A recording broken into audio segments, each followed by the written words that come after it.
Quality और consistent performance के लिए सिर्फ सिल्वर पंप्स एंड मोटर्स, नाम याद रखना।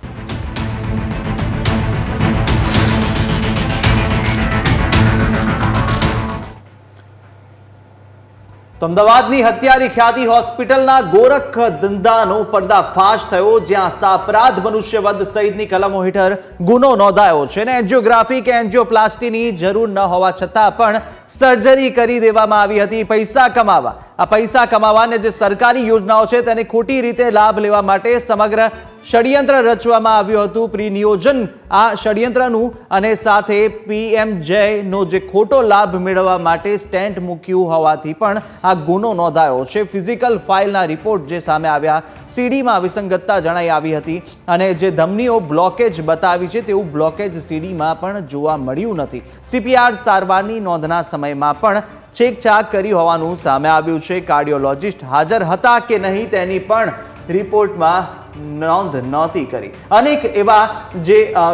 અનેક શંકાઓ છે તે ગઈ હતી ને ત્યારબાદ આ રિપોર્ટ બનાવવામાં આવ્યો. રિપોર્ટની અંદર અનેક એવા ખુલાસા થયા છે. આરોપીઓએ અન્ય દર્દીઓના મોત થાય તે રીતે ઓપરેશન કરી અને ઈજા પહોંચાડી હોવાનો પણ ગુનો છે અને સાથે ખ્યાતિ હોસ્પિટલના ડાયરેક્ટર, CO, MO સહિતના કુલ 5 શખ્સો સામે ફરિયાદ દાખલ કરવામાં આવી, જેમાં પ્રશાંત વજરાણી, ડોક્ટર કાર્તિક પટેલ અને સંજય પટોલિયા, રાજશ્રી કોઠારી, ચિરાગ રાજપૂત સામે હાલ ફરિયાદ થઈ છે અને તપાસ કમિટીના રિપોર્ટ આધારે ગુનો નોંધવામાં આવ્યો છે.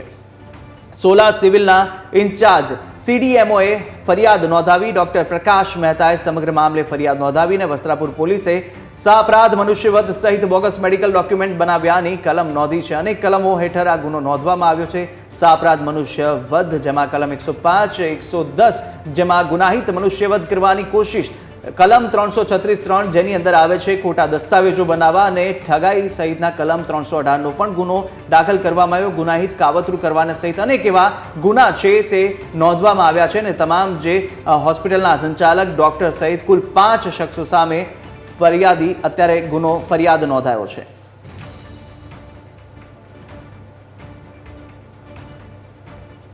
બિલકુલ, તો આ જ મુદ્દે આપણે ચર્ચા કરવાના છે અને આપણી સાથે ડોક્ટર પ્રશાંત મહેતા, જે તપાસ કમિટીના મુખ્ય મેમ્બર છે, તપાસ કમિટીના મુખ્ય મેમ્બર ડોક્ટર પ્રકાશ મહેતા આપણી સાથે સીધા જોડાઈ ચૂક્યા છે. આપનું સ્વાગત છે સર. સૌ પ્રથમ સવાલ એ જ થઈ રહ્યો છે, અનેક એવા શંકા પહેલેથી જઈ રહી હતી કે જ્યારે તેઓને બોલાવવામાં આવે છે, દર્દી કહી રહ્યા છે કે મને કશું નથી થતું. પરિવારજનો કહી રહ્યા હતા જે દર્દી ત્યાં ગયા તે સ્વસ્થ હતા, પરંતુ તેમનું એકાએક તેમની જાણ વગર જ જ્યારે આ રીતે ઓપરેશન કરી દેવામાં આવે છે, પરિજનોને નથી ખબર હોતી કે તેમનું ઓપરેશન થઈ ચૂક્યું છે. આવી સંજોગોમાં જેની પ્રક્રિયા હોય છે તે કયા પ્રકારની હોય છે, સૌપ્રથમ એ પણ જાણવું છે આપની પાસેથી. કયા એવા રૂલ્સ રેગ્યુલેશન્સ હોય છે જ્યારે દર્દીનું કોઈ ઓપરેશન થતું હોય ત્યારે, અને જે રિપોર્ટ સામે આવ્યા છે તેમાં પણ કયા ખુલાસા થયા છે તે પણ વિગતવાર જાણવું છે.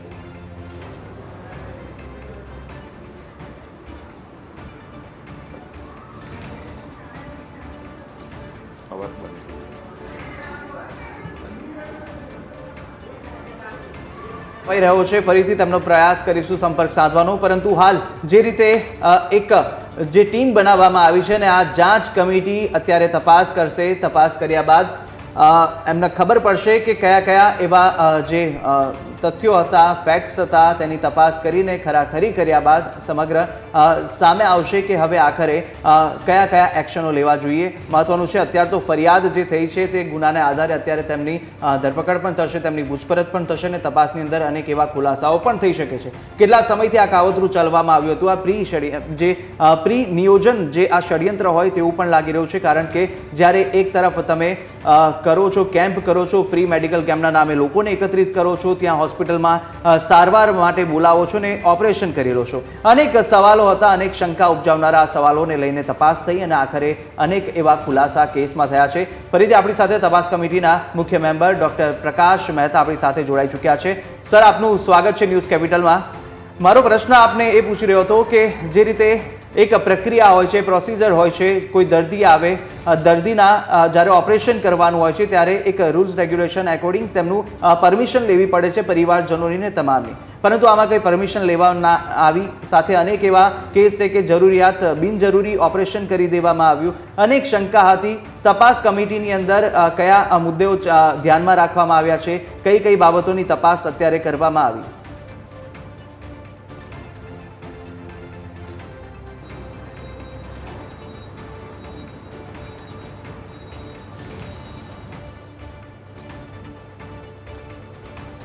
તો ફરીથી સંપર્ક કરવાનો પ્રયાસ અમે કરીશું. લાગે છે ટેકનિકલ ઇસ્યુના કારણે તેમને અવાજ અમારો નથી પહોંચી રહ્યો, પરંતુ આગળ પણ મહત્વની અપડેટ્સ તેમની પાસેથી આપણે મેળવતા રહીશું.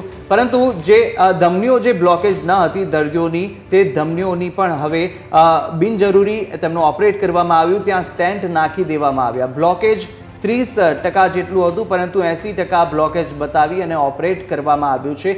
આ દર્દીના પરિજનોની જાન બહાર કરવામાં આવ્યું. વૈભવી, અનેક એવા કેસ આપ જોશો આની અંદર કે જ્યારે કોઈ લોકો ત્યાં આગળ જાય છે, ફ્રી મેડિકલ કેમ્પનું આયોજન આપ કરતા હો છો, લોકો એક આશાએ જાય છે કે મારી અંદર કોઈ તકલીફ છે, ડૉક્ટર છે, ભગવાનનું સ્વરૂપ આપણે માનતા હોઈએ છીએ, ધરતી પરના ભગવાન, કે જ્યારે તે ત્યાં પહોંચે અને જ્યારે ત્યાં આગળ જઈ અનેક આશાએ જતા હોય છે, પરંતુ તેમને મોત મળે છે અને એ રુદન એ આપણે જોયું છે. વૈભવી, બિલકુલ. અને જે તસવીર અત્યારે આપ ટીવી સ્ક્રીન પર જોઈ રહ્યા છો, આ એ જ ડૉક્ટર છે કે જેમણે ઓપરેશન કર્યું હતું, આ એ જ તબીબ છે કે જેમણે ઓપરેશન કર્યું હતું અને 2 લોકોનો જીવ પણ આ ડૉક્ટરે લીધો છે. મહત્વની વાત અહીંયા એ પણ છે કે જ્યારે ગઈકાલે જે ડાયરેક્ટર છે તેમને જ્યારે સવાલો પૂછવામાં આવ્યા હતા, ત્યારે એ ડાયરેક્ટરના ચહેરા ઉપર એક હાસ્ય જોવા મળ્યું હતું અને એ હાસ્ય જ ઘણું બધું કહી બતાવતું હતું કે કદાચ 2 વ્યક્તિઓ કે જેમનો જીવ ગયો છે ખ્યાતિ હોસ્પિટલના કારણે, કદાચ એ ડાયરેક્ટરને કોઈ જ પડી નથી, માત્ર ને માત્ર પૈસા કમાવવાની લાલચે જે આ ગોરખ ધંધો જેનો પર્દાફાશ અત્યારે થયો છે અને 5 જેટલા તબીબો છે તેમની સામે ગુનો પણ દાખલ કરવામાં આવ્યો છે. સાપરાધ, મનુષ્યવધ સહિતની કલમો હેઠળ તેમની સામે ગુનો દાખલ કરવામાં આવ્યો છે. એન્જિયોગ્રાફી કે પછી એન્જિયોપ્લાસ્ટીની જરૂર નહોતી, પરંતુ છતાં એ કરવામાં આવી. પરિવાર છે કે જેમને જાણ બહાર રાખવામાં આવ્યા, તેમની પાસેથી વધારાના પૈસા પણ પડાવવામાં આવ્યા.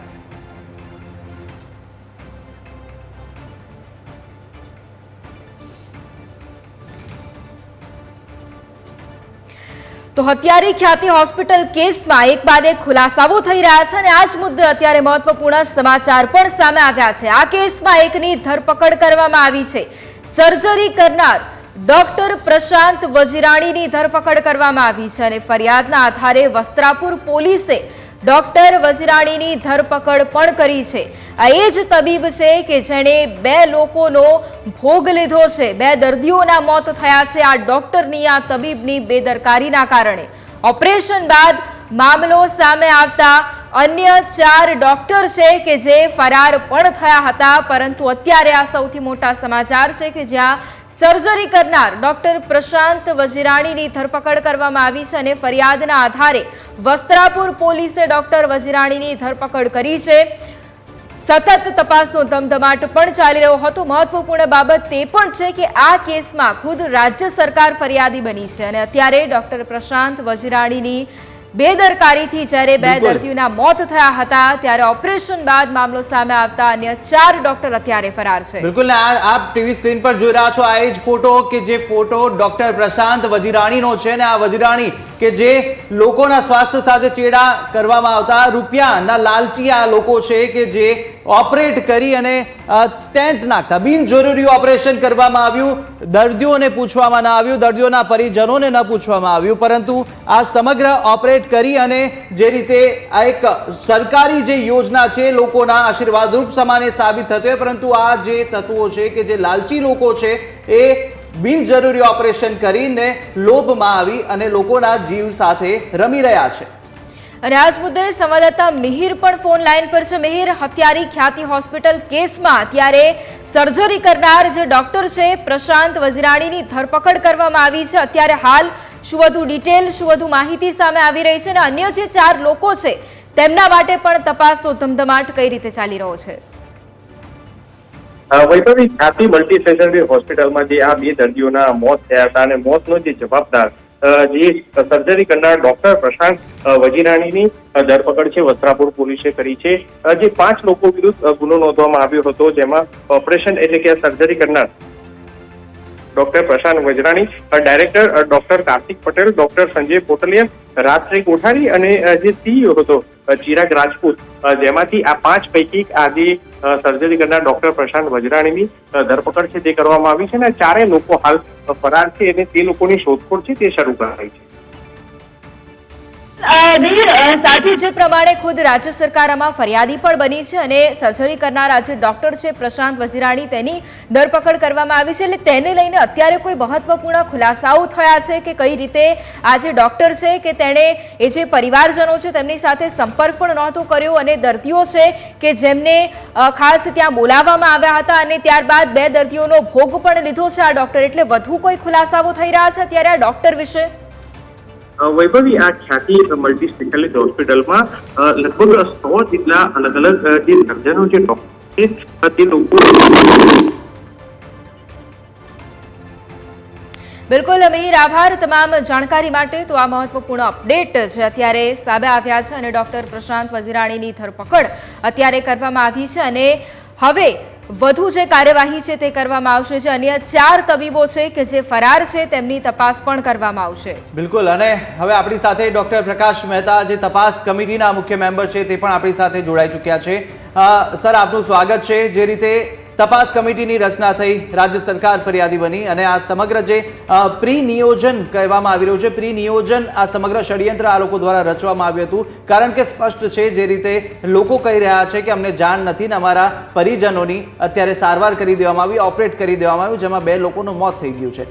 સર, આપની પાસેથી પહેલા પ્રોસિજર જાણવી છે કે ઓપરેશન કરવું હોય તો શું કોઈ રૂલ્સ રેગ્યુલેશન કે પરમિશન લેવાની પણ એક ક્રિયા હોય છે, તે કરવામાં આવી ન હતી. તપાસ કમિટીમાં કયા કયા મુદ્દાઓ છે જેને ધ્યાનમાં લેવામાં આવ્યા છે અને કઈ રીતે હવે તપાસ થઈ રહી છે?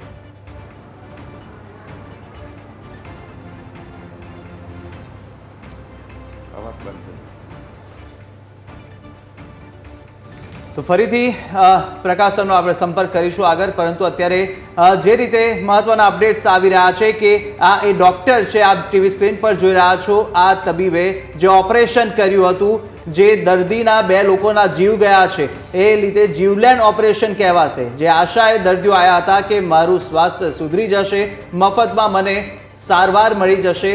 કદાચ એ લોકોને એ પણ નહીં ખબર હોય કે સરકાર દ્વારા જે લાભ આપવામાં આવે છે તેના થ્રુ આ લોકો લાલચી થઈ અને રૂપિયા લેવામાં, કમાવાની બાબતે તેમનું ઓપરેશન બિનજરૂરી કરી રહ્યા હતા અને આખરે તેમને મોત મળ્યું છે. પરંતુ આ એ તબીબના આ ફોટા જોઈ રહ્યા છો સ્ક્રીન પર કે આ ફોટામાં દેખાતા તબીબ ડોક્ટર પ્રશાંત વજીરાણી કે જેમનું અત્યારે અટકાયત કરવામાં આવી છે, પોલીસ દ્વારા અટકાયત કરવામાં આવી. જે ગુના તેમની પર આગળ નોંધાયા છે, કલમ 105 સાપરાધ મનુષ્યવધનો ગુનો દાખલ થયો છે.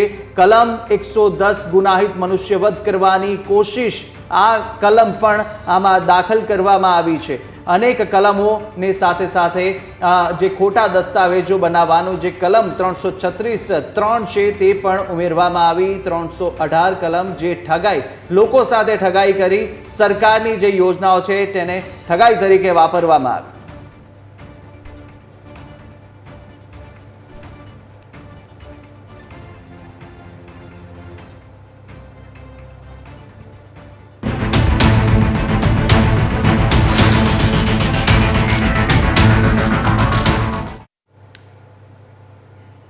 તો વિરામ બાદ આપનું સ્વાગત છે. અમદાવાદની જે હત્યારી ખ્યાતિ હોસ્પિટલના ગોરખ ધંધાનો પર્દાફાશ થયો છે. સાપરાધ મનુષ્યવધ સહિતની હેઠળોની કલમો જે છે તે ઉમેરવામાં આવી છે અને ગુનો નોંધાયો છે. એન્જિયોગ્રાફી કે એન્જિયોપ્લાસ્ટીની જરૂર ન હતી છતાં પણ સર્જરી કરી દેવામાં આવી. આવા અનેક જે ઘટનાક્રમ છે તેની પર નજર કરવામાં આવીને તમામ ઘટનાક્રમ શંકાસ્પદ મળી આવતા હવે આખરે કાર્યવાહી કરવામાં આવી રહી છે.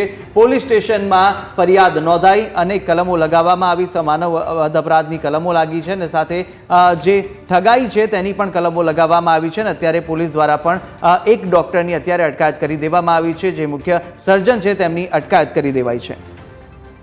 તો આપણે આજ મુદ્દે ચર્ચા કરવાના છે, જ્યાં તપાસ કમિટીના મુખ્ય મેમ્બર ડોક્ટર પ્રકાશ મહેતા આપણી સાથે સીધા જોડાઈ ચૂક્યા છે. પ્રકાશ સર, આપનું સ્વાગત છે ન્યૂઝ કેપિટલમાં. સૌપ્રથમ, અનેક પ્રોસિજર થતી હોય છે મેડિકલની અંદર, જ્યારે દર્દીનું ઓપરેશન કરવાનું હોય, પરિવારની સંમતિપત્રમાં માંગવાની હોય છે, લેવાની હોય છે અને ત્યારબાદ ઓપરેશન થતું હોય. આવી અનેક એવી શંકાઓ ઉપજાવનારા જે ઘટનાક્રમ છે, સિક્વન્સ છે, તે આપણે આ કેસમાં જોયા છે. તપાસ કમિટીની અંદર કયા કયા મુદ્દા મુખ્ય રહ્યા છે, આપના ધ્યાને કયા આવ્યા છે અને કેવી રીતે હવે તપાસ કરવામાં આવી રહી છે? તપાસ કમિટીના રિપોર્ટમાં એવું મુખ્ય જાણવા મળ્યું કે દર્દીઓને ગેરમાર્ગે દોરી અને હોસ્પિટલમાં લાવવામાં આવેલા હતા જેમને જુદી જુદી ફરિયાદો હોવા છતાં પણ દરેક દર્દીને કાર્ડિયોગ્રામ કર્યો, ઇકોકાર્ડિયોગ્રામ કર્યો અને ત્યારબાદ 19 દર્દીઓની એન્જિયોગ્રાફી કરવામાં આવી. જે એન્જિયોગ્રાફી કરવા માટે કોઈપણ પ્રકારનું મેડિકલ કારણ ન હતું અને તે પૈકી 7 દર્દીઓને એન્જિયોપ્લાસ્ટી કરવામાં આવીને સ્ટેન્ટ મૂકવામાં આવ્યા. જે મૂકવા માટે પણ હૃદયની ધમનીમાં જે પ્રકારે બ્લોક હોવું જોઈએ, નિયમ અનુસાર 80%થી વધારે બ્લોક હોય તો સ્ટેન્ટ મૂકવામાં આવે છે. એ ના હોવા છતાં પણ ખોટો રિપોર્ટ ઊભો કરી અને બિનજરૂરી સ્ટેન્ટ મૂકવામાં આવ્યા હતા. અને ત્યારબાદ દર્દીઓની જે મેડિકલ સઘન સારવાર કરવી જોઈએ અને જે પ્રકારનો એક્સપર્ટ ડૉક્ટર, કાર્ડિયોલોજિસ્ટ સહિત જે ધ્યાન રાખવું જોઈએ એ યોગ્ય ધ્યાન રાખવામાં આવ્યું ન હતું. એ સંજોગોમાં 2 દર્દીના મૃત્યુ થતાં એક ગંભીર ગુનો બનતો હોવાથી સરકારશ્રી દ્વારા નક્કી કરી અને ખ્યાતિ હોસ્પિટલના ડૉક્ટરો અને સંચાલકો વિરુદ્ધ પોલીસ ફરિયાદ નોંધાવવામાં આવી. સર, બીજો એક પ્રશ્ન એ પણ છે, કારણ કે સરકારી યોજનાઓનો લાભ કે જે કોઈ ગરીબ ઘરના વ્યક્તિઓ હોય તેમના માટે ખાસ આ યોજનાઓ શરૂ કરવામાં આવતી હોય છે કે તેઓ પણ ખાનગી હોસ્પિટલમાં જઈને નજીવા ભાવે તેઓ સારવાર લઈ શકતા હોય. પરંતુ આવી પરિસ્થિતિ જ્યારે બનતી હોય કે પૈસા કમાવવાની લાલચની અંદર જ્યારે ખ્યાતિ હોસ્પિટલ હોય કે પછી આવા પ્રકારનું કૃત્ય કરતી કોઈ પણ હોસ્પિટલ હોય એ ફ્રી મેડિકલ ચેકઅપ રાખે અને ત્યારબાદ દર્દીઓને હોસ્પિટલ બોલાવવામાં આવે અથવા તો તેમની પાસે પૈસા પડાવવામાં આવે, આ ખૂબ જ ખોટું છે. અને તેની સાથે સામાન્ય વ્યક્તિ સાથે, એ ગરીબ ઘરના વ્યક્તિ સાથે એક તરફી છેતરપિંડી પણ છે. એટલે ખાસ કરીને એમાં શું આગળ કાર્યવાહી કરવામાં આવશે કે એમાં શું તપાસ થઈ રહી છે કે સરકારી યોજનાઓનો લાભની વાત પણ અહીંયા સામે છે અને બીજી તરફ પૈસા પડાવવાની વાત પણ અહીંયા સામે હોય ત્યારે? હાજી, આપણે કીધું એ વસ્તુ આમાં મુખ્ય કારણ છે કે ફ્રી કેમ્પનું ગામડામાં આયોજન કરવામાં આવ્યું. તે પૈકી જે દર્દીઓને PM જયની યોજના હેઠળ કાર્ડ હતા અને નોંધાયેલા હતા તે દર્દીઓને જ આગળની કાર્યવાહી માટે સિલેક્ટ કરી અને ખ્યાતિ હોસ્પિટલમાં લાવવામાં આવ્યા. એટલે આ સમગ્ર પ્રક્રિયાનો મુખ્ય હેતુ આ યોજનાનો ગેરલાભ ઉઠાવી અને પૈસા કમાવાનો હતો. બિલકુલ. અને આ જે યોજનાનો જે ઉપયોગ કરવામાં આવે છે અને આવું એક હોસ્પિટલ પ્રકાશમાં આવી અને એવી હોઈ શકે છે કે જે પણ આ રીતે લાભ લેતી હોઈ શકે, આ સરકારી યોજનાનો જે લાભાર્થીઓ હોય તેમની પાસેથી રૂપિયા પડવા માટે એક ખોટી રીતે આનો લાભ લઈ શકતી હોય છે. આવી અનેક હોસ્પિટલ માટે આ યોજનાને કંઈ વધારું એક સુદૃઢ સુવિધા વ્યવસ્થા કરવામાં આવે લોકો માટે, તેવા કોઈ બીજા કંઈ નિયમોમાં ફેરફાર કરવામાં આવશે કે કેમ?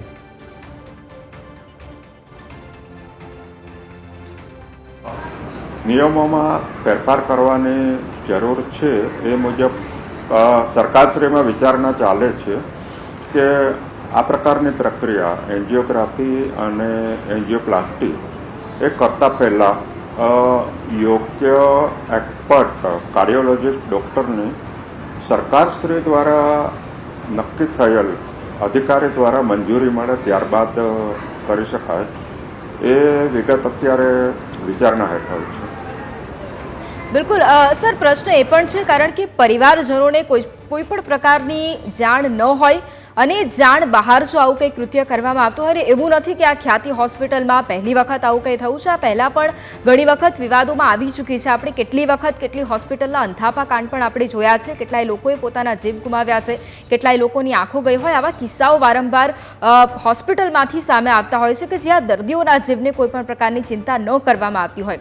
એટલે ખાસ કરીને ન માત્ર આ એક મુદ્દો, પરંતુ તમામ હોસ્પિટલ કે જ્યાં કોઈ પણ પ્રકારે નાનામાં નાની બાબતનું પણ ધ્યાન રાખવામાં આવે, પરિવારજનોને ખાસ જાણ કરવામાં આવે, નાનામાં નાની બાબત પણ કેમ ન હોય તેના માટે કોઈ પણ પ્રકારની એવી વ્યવસ્થા હોય કે પછી જેમ કે લેખિતમાં લેવાની પણ બાબત હોય, તેને લઈને કોઈ મહત્વપૂર્ણ નિર્ણય આ કેસ બાદ લેવામાં આવી શકે અથવા તો તેના વિશે કોઈ વાતચીત ચાલી રહી છે અત્યારે?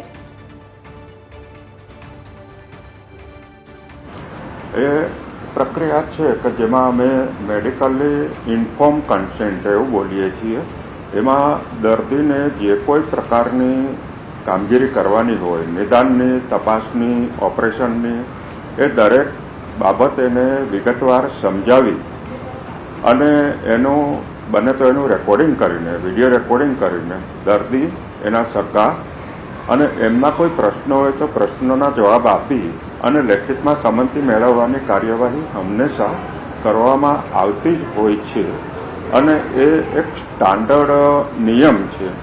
પરંતુ એ નિયમનું પાલન આ હોસ્પિટલ દ્વારા આ કેસમાં કરવામાં આવ્યું નથી, કારણ કે એવું લાગે છે કે તેમનો ઈરાદો છે અપૂરતી માહિતી આપીને ગેરમાર્ગે દોરવાનો હતો અને આ પ્રક્રિયા પૈસા કમાવા માટે કરવાનો હતો. બિલકુલ. અને સર, બીજો પ્રશ્ન એ થઈ રહ્યો છે કે એક તરફ સ્ટેન્ડ પણ મૂકી દેવામાં આવ્યા છે, એન્જિયોપ્લાસ્ટી કરી દેવામાં આવી અનેક દર્દીઓની, જેઓ અત્યારે ઘરે તેમને ડિસ્ચાર્જ પણ કરી દેવામાં આવ્યા છે. તેમના રિપોર્ટમાં જ્યારે તેમને ફરીથી બોલાવવામાં આવ્યા ત્યારે શું આવ્યું હતું? તેમને જરૂર ન હતું તે છતાં પણ તેમની એન્જિયોપ્લાસ્ટી થઈ ચૂકી છે. શું તેમના સ્વાસ્થ્ય સાથે હવે કઈ પ્રકારની હાનિ કે કોઈ નુકસાન પહોંચી શકે?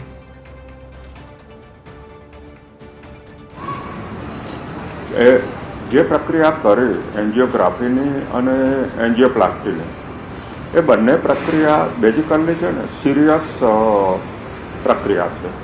એ સામાન્ય તપાસ નથી. એટલા માટે તપાસ કરતાં પહેલાં અમારા અમુક સ્ટાન્ડર્ડ મેડિકલ નિયમો હોય છે, જેમ કે ઇસીજીમાં કોઈ એબનોર્માલિટી આવી, ઇકોકાર્ડિયોગ્રામમાં એબનોર્માલિટી આવી, ટીએમટી રિપોર્ટ કે ટ્રોપોનિનના રિપોર્ટમાં એબનોર્માલિટી આવી, ત્યાર પછી અમને જો ડાઉટ જાય તો એન્જિયોગ્રાફીની પ્રક્રિયા કરવામાં આવે છે. કારણ કે પ્રક્રિયા ઘણા પ્રમાણમાં જોખમકારક હોય છે, દર્દીને નુકસાન જવાની શક્યતા રહે છે. એટલા માટે પ્રક્રિયા સામાન્ય રીતે ઓછામાં ઓછી કરવામાં આવે છે. આ કેસમાં એ કોઈ ધારાધોરણોને અનુસર્યા વગર એ પ્રક્રિયા થયેલ છે. એન્જિયોગ્રાફીની જે સીડી હોય છે, તે સીડીમાં જે તપાસ કરવામાં આવી તેની પ્રક્રિયા કેવી હોય છે, તે કેવી રીતે કામ કરે છે, તે પણ થોડું આપ જણાવશો તો દર્શકોને સારું ખબર પડશે. હા, હેલો સર, જે આપને અવાજ આવે છે મારો? હેલો, જી સર, આપને અવાજ પહોંચે છે? હા હા હા, બોલો. હા જી સર, એન્જિયોગ્રાફીની જે સીડીની જાંચ કરવામાં આવી તેમાં પણ વિસંગતતા જોવા મળી છે. તો એ જે એન્જિયોગ્રાફીની સીડી હોય છે તેની અંદરથી આ પુરાવા કેવી રીતના એકત્રિત કરવામાં આવે, તેની પ્રક્રિયા શું હોય છે અને કેવી રીતે ખબર પડે છે કે ના આ દર્દીને જરૂર હતી કે ન હતી? આ આપ સારી રીતે એને કોલેબરેટ કરશો અને બતાવશો વિસ્તારમાં, તો જે દર્શક મિત્રો છે તેમને પણ ખબર પડશે.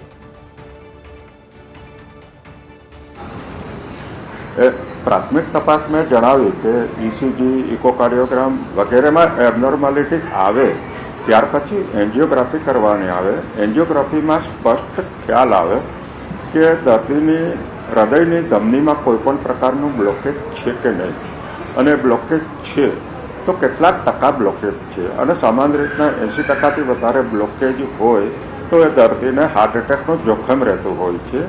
એટલા માટે એને એન્જિયોપ્લાસ્ટી કરી અને સ્ટેન્ટ મૂકવામાં આવે.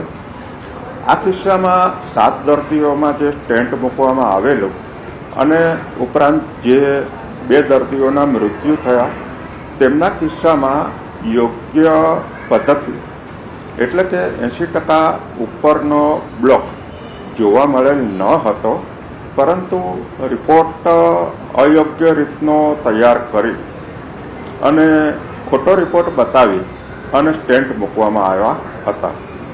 જ્યારે એ દર્દીઓની રિયલ એન્જિયોગ્રાફીની સીડી અમારા કાર્ડિયોલોજિસ્ટે તપાસતા એમાં જોવા મળ્યું કે રિપોર્ટમાં જે દર્શાવ્યું એ પ્રમાણેનો બ્લોક છે નહીં, એટલે કે રિપોર્ટ ખોટો ફોલ્સિફાય થયેલો હતો. બિલકુલ સર, બીજો એક પ્રશ્ન એ પણ છે, કારણ કે અત્યારે એક ડૉક્ટરની ધરપકડ કરાઈ છે, પરંતુ અન્ય જે બીજા ડૉક્ટર્સ છે જે અત્યારે ફરાર છે અને તેમની સામે પણ તપાસ કરવામાં આવી રહી છે, તેમની શોધખોળ ચાલુ છે. અહીંયા પર્ટિક્યુલર એક ડોક્ટરનો આ કાંડ નથી, પરંતુ અહીંયા જે આખી ઘટના જોવા મળી રહી છે એમાં ઘણા બધા ડોક્ટર એક સાથે સામેલ છે. એટલે એવું નથી કે કોઈ એક ડોક્ટર પોતે પૈસા કમાવાની લાલચમાં આવું કંઈ કૃત્ય કરતું હોય, પરંતુ એ જ હોસ્પિટલના લગભગ 5 જેટલા ડોક્ટર સાથે મળીને આવું કંઈક કરી રહ્યા છે. એટલે સર, આમાં સૌથી પહેલા તો એ સમજવું છે કે આ તપાસની અંદર શું આ પર્ટિક્યુલર હોસ્પિટલને ફાયદો કરાવવા માટેની આ વાત હતી, અથવા તો હોસ્પિટલના જે મેઇન સંચાલકો હોય તેમને આ પ્રકારની કોઈ જાણ હતી કે નીચે આવું કંઈક થઈ રહ્યું છે, અથવા તો આ ડોક્ટર્સ છે કે જે પોતે જ પૈસા ખાવા માટે આ પ્રકારનું કરી રહ્યા હતા, એવું કોઈ તપાસમાં ખુલાસો થયો છે અત્યાર સુધી? કે કારણ કે સંચાલકો ઢાક પીછોડો કરવા માટે અત્યારે સામે આવ્યા છે અને બચાવ પણ કરી રહ્યા છે એક તરફ.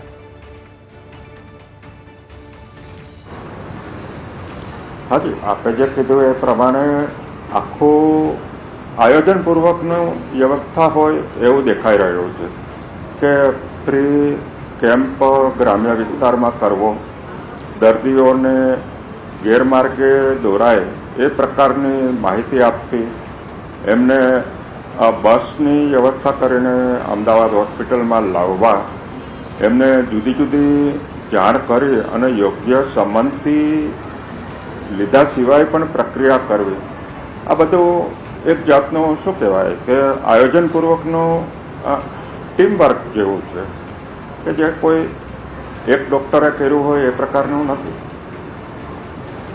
સર, જે રીતે આ ફ્રી મેડિકલ કેમ્પના નામે અનેક કેમ્પો કરવામાં આવે છે આવી ઓર્ગેનાઇઝેશન દ્વારા, સાથે સાથે આ રીતના ફ્રી મેડિકલ આગળ વધુ સારવાર માટે ઓપરેશન ફ્રીમાં કરી આપવાની જે વાત કરવામાં છે, દર્દીને કદાચ ખબર પણ ન હોય, પરંતુ તેમનું મા કાર્ડ, આયુષ્માન કાર્ડ જે સરકારની યોજનાઓ છે વિશેષ, તેનો ઉપયોગ કરીને તે રૂપિયા લેતા હોય અને ફ્રી નામ આપી અને આ રીતે આર્થિક લાભ તેઓ મેળવતા હોય છે. પરંતુ આ ફ્રીના નામે લોકો ન છેતરાય અને બિનજરૂરી ઓપરેશન કે કોઈ સારવાર ન થઈ જાય અને પોતાના જીવ જોખમમાં ના જાય, એના માટે કોઈ એવા દર્શક મિત્રોને આપ સૂચનો કરવા આપ કહેશો, કોઈ સૂચનો કરશો કે કઈ રીતે તેને જાળવી રાખવું જોઈએ, સાવચેતી આ બાબતે રાખવી જરૂરી જોઈએ?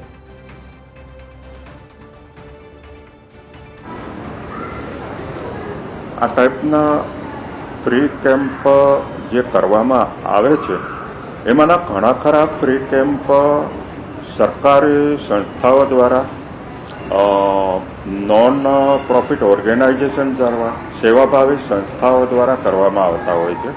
એટલે મેજોરિટી કેમ્પ તો આપણે જોઈએ છીએ કે ઘણા સારા હેતુથી થતા હોય છે, પરંતુ આ પીએમજે યોજનાનો ગેરલાભ ઉઠાવવા માટે આ પ્રકારનું જે કૌભાંડ અત્યારે બહાર આવી રહ્યું છે એ જોતાં હવે આ ફ્રી કેમ્પમાં ધ્યાન રાખવું પડે એવું થાય છે અને એ બાબતમાં વધારે સજાગ રહેવું જરૂરી છે. બિલકુલ સર, બીજો સવાલ એ પણ છે, કારણ કે આપ અત્યારે તપાસ પણ અને એમાં જે ખુલાસાઓ થઈ રહ્યા છે, જેટલા પણ દર્દીઓ ત્યાં આવ્યા હતા એ દર્દીઓ સાથે કોઈ પણ પ્રકારની એવી વાતચીત થઈ હોય, એમના કોઈ નિવેદન એવા આવ્યા હોય, કારણ કે 2 વ્યક્તિઓના મોત થયા અને પરિવારજનો છે તેમના પણ નિવેદનો સામે આવ્યા.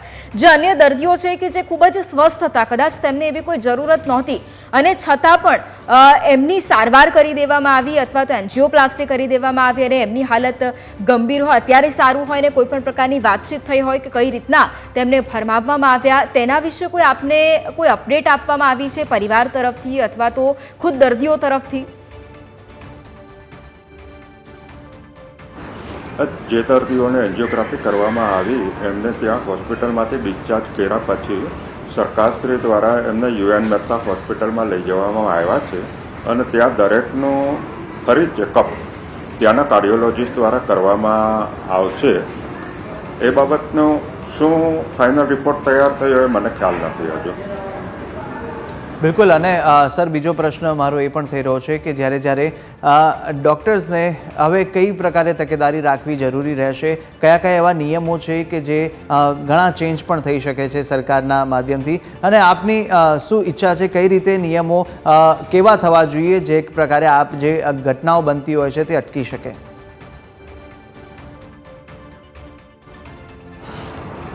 આ પ્રકારની ઘટના અટકાવવા માટે થોડાક નિયમોમાં જ ફેરફારની જરૂર છે.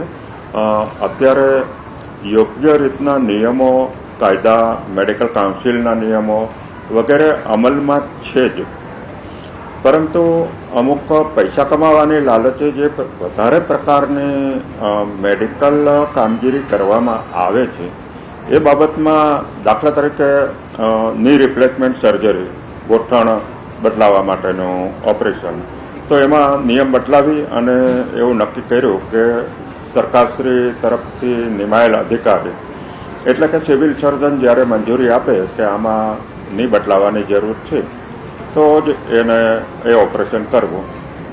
એ પ્રકારની કોઈ વ્યવસ્થા છે એન્જિયોગ્રાફી અને એન્જિયોપ્લાસ્ટી બાબતમાં કરવાની જરૂર જણાય છે અને એ અત્યારે સરકારશ્રીમાં વિચારણા ચાલી રહી છે. એટલે PMJના નિયમોમાં એ પ્રમાણે ફેરફાર કરવામાં આવશે, પરંતુ એ સમય દરમિયાન સામાન્ય એ છે કે આ જે ઘટના બની છે ખ્યાતિ હોસ્પિટલની અને અત્યારે ભલે તપાસ કરવામાં આવી રહી છે, પરંતુ આવી ઘટના હવે આગળ કોઈ પણ પ્રકારે ન બને, કોઈ પણ ખાનગી હોસ્પિટલમાં આ પ્રમાણે ગોરખધંધા ન ચાલે, જેથી દર્દીઓના જીવને જોખમ રહે એ માટે કોઈ ખાસ ડ્રાઈવ આગામી સમયમાં કે પછી જે ચેકિંગ છે તે અન્ય હોસ્પિટલમાં કરવામાં આવશે, એવી પ્રકારની કોઈ પણ વ્યવસ્થા કે એનું કોઈક આયોજન કરવામાં આવ્યું છે? કારણ કે હવે સરપ્રાઇઝ ચેકિંગ હું કહીશ કરવું ખૂબ જરૂરી બની ગયું છે, એટલે એના માટે કોઈ વિચારણા અત્યારે કરવામાં આવતી હોય આ ઘટના પછી? આ જે બનાવ બન્યો એ બાબતમાં સરકારે ઘણી ગંભીરતાપૂર્વક બધું ધ્યાનમાં લીધું છે. આરોગ્ય મંત્રી શ્રી, પ્રિન્સિપલ સેક્રેટરી શ્રી, અધિક નિયામક શ્રી વગેરે ડિટેલમાં ઘણી બધી ચર્ચા વિચારણા કરી અને આગળ શું શું ફેરફાર કરવા એનું ચર્ચા કરી છે અને એ નિયમો આગળ ઉપર અમલ કરવામાં આવશે. અને આપ જણાવો છો એ પ્રમાણેનું કંઈક વધારે તકેદારી રાખી શકાય એવી વ્યવસ્થા ચોક્કસ ગોઠવવામાં આવશે. અને સર, આપ જે કહી રહ્યા છો ઘણો ફેરફાર પણ થવા જઈ શકે છે આગામી સમયની અંદર, પરંતુ આ જે ફેરફાર છે તેની વચ્ચે શું આ જે ફેરફારો થઈ શકે તેની અંદર ક્યાંક જે લાભાર્થીઓ હોય છે જે સહેલાઈથી તેઓ લાભ મેળવી રહેતા હતા પહેલાં, તો શું તેમને કોઈ તકલીફ પડી શકે? આગામી સમયમાં તેમને વધુ મહેનત કરવી પડશે એવું કંઈ વિચારણા?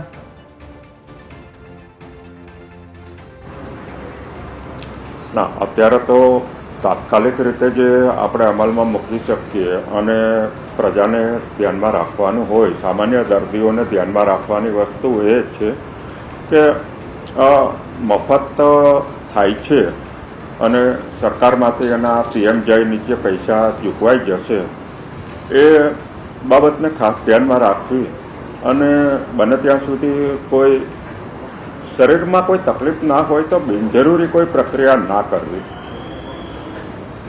શારીરિક સમસ્યા જો આપણને અનુભવ ના થતો હોય તો આપ શું કહેશો તે દર્શક મિત્રોને કે કોઈ શારીરિક સમસ્યા ના હોય તો પણ શું ફ્રી મેડિકલ ચેકઅપનો જે ભાગ છે તેમાં લેવો જોઈએ, તેમને ફ્રી મેડિકલ ચેકઅપ કરાવવું જોઈએ? અને કરાવીએ ત્યાર પછી જો રિપોર્ટ આવે તો સૌથી પ્રાથમિકતા તેમની શું રહેવી જોઈએ?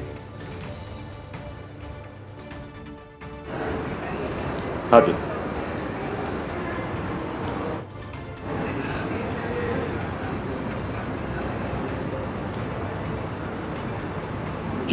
બીજું કંઈ?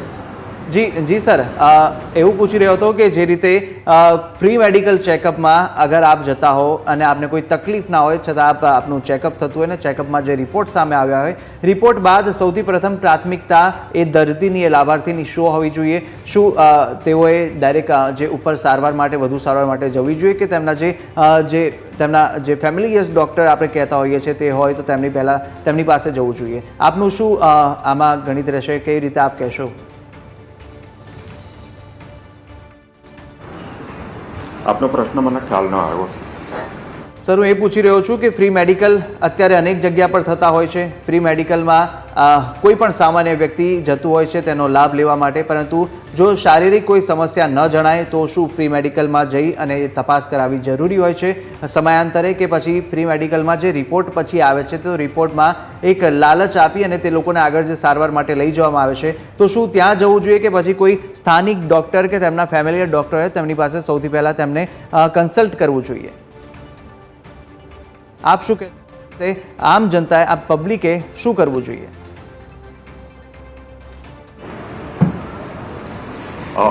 મેડિકલ બાબત છે એ ઘણી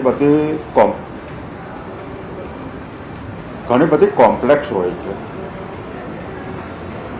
એ એટલી બધી કોમ્પ્લેક્સ હોય છે કે એમાં દર્દીને કોઈ તકલીફ હોય એટલે દર્દી વિશ્વાસ રાખી અને ડૉક્ટર પાસે જાય છે.